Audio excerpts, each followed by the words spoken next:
Hello guys, welcome to all of you on my YouTube channel. So guys, in this video I'm going to tell how to improve our English. So guys, हमने जहाँ तक सामना किया है कि किस प्रकार से इंग्लिश बोलने सीखे हैं, वो आइडिया जो मैं टिप्स फॉलो किया था वो टिप्स मैं आज बताने जा रहा हूँ. So, speaking English is very important. Many people around the world speak English. If you can speak English well, you can talk to many people, make new friends, get a good job, and travel to different countries. So, how can improve our English? So guys, हम लोग यहाँ पे समझते हैं कि speaking English जो है सो बहुत इम्पोर्टेंट है. यदि आप इंग्लिश अच्छी से बोल पाते हो तो आप अच्छा सा जॉब पा सकते हैं, आप कई अनजान लोगों से बात कर सकते हैं, आप कई कंट्री कई देशों में आप ट्रेवल कर सकते हैं यदि आप इंग्लिश जानते हैं. सो गाइज, तो हम लोग इंग्लिश को कैसे सुधार सकते हैं, कैसे सीख सकते हैं यहाँ पे. सो हाउ कैन इम्प्रूव और इंग्लिश, तो अपना इंग्लिश हम लोग कैसे सीख सकते हैं और आप भी कैसे सीख सकते हैं और मैं कैसे सीखा था. तो पहला स्टेप जो मेरा था वो है प्रैक्टिस का. So guys, you can say right now you need to practice every day. You need to practice every day. Practice is very important.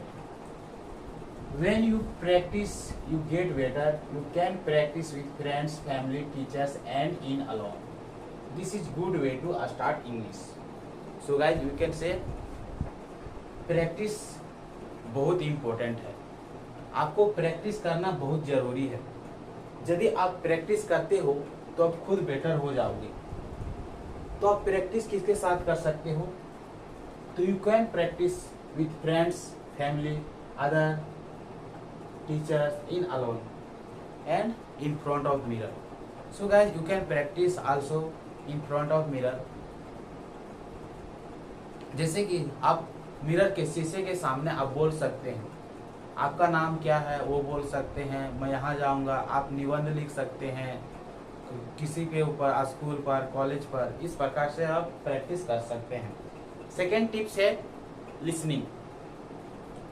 Second tips listening जो है वो भी एक इम्पॉर्टेंट पार्ट है. Listening is also important part of English. So guys, we can say listen to English every day. Listening is very important. When you listen you learn new words, how to say the words, how to make a sentence. So guys, हम लोग कह सकते हैं कि English को सुनना बहुत ज़रूरी है हर दिन. सो आप लोग को भी ज़रूरी है इंग्लिश सीखना है तो इंग्लिश सुनना है.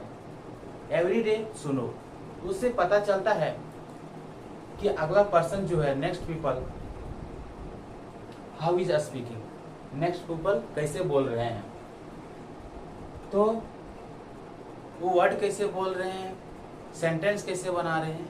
तो ये हम लोग को सीखने का मिलता है आफ्टर लिसनिंग, यानी कि सुनने की बात. थर्ड टिप्स है read English. If you want to learn English you have to read English. So guys, read English book. Reading is very important. Reading is very important for learning English. When you read, you can learn how to make sentences. जब आप कोई भी book read करते हो, पढ़ते हो, तो आप वहाँ सीखेंगे कि सेंटेंस कैसे बनाया जाता है. तो how to make a sentence आप वहाँ सीखेंगे. अब हम पढ़ें तो पढ़ें क्या? You can read magazine, newspaper and anythings in English books. So guys, you can say you can read children's book, moral stories, and you read letter, friends, family, teachers, and whenever you read letter and whenever you read English, that time you try to use new words. अब fourth tips, अब हम लोग चलते हैं चौथा tips पर। चौथा tips यानी कि फोर्थ स्टेप जो है वो क्या था, वो था मेरा right in English. Right in English, लेकिन एक बात ध्यान रखना, whenever you read English book, you should read out loud, मतलब आपको जोर से पढ़ना है। फोर्थ टिप्स है right in English. Right in English, writing is also good for learning English. When you write, you can learn how to make sentence. You can write diary in English. So guys,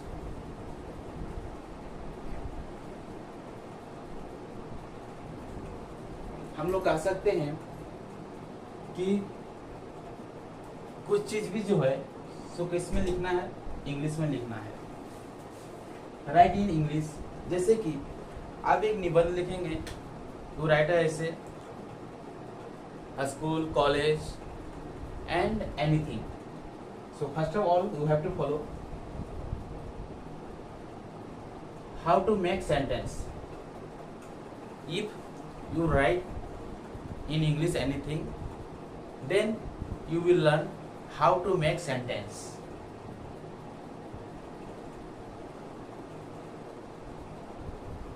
पांचवा step क्या है? तो पांचवा step है don't be afraid for speaking English. जब आप English बोलते हो तो वहां पे आपको डरना नहीं चाहिए। Don't be afraid to make mistake. Making mistake is okay. Everyone make mistake. When you make mistake, you learn. You can ask your teachers, friends, and families. So guys, पांचवा स्टेप में है कि आपको डरना मत है, डरना नहीं चाहिए। You shouldn't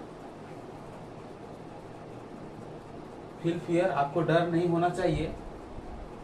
making mistake is okay, आप गलती करेंगे वो भी ठीक है। एवरीवन मेक मिस्टेक, हर कोई मिस्टेक करता है। When you make mistake you learn, you can ask teachers, family, friends. जब आप गलती करोगे तो आप टीचर से पूछ सकते हैं, फैमिली से पूछ सकते हैं, फ्रेंड से पूछ सकते हैं। They will help you how to make a sentence, how to use a words. वो लोग आपको बताएंगे कैसे यूज करना है। सिक्स स्टेप, छठवां स्टेप जो था वो मेरा क्या था?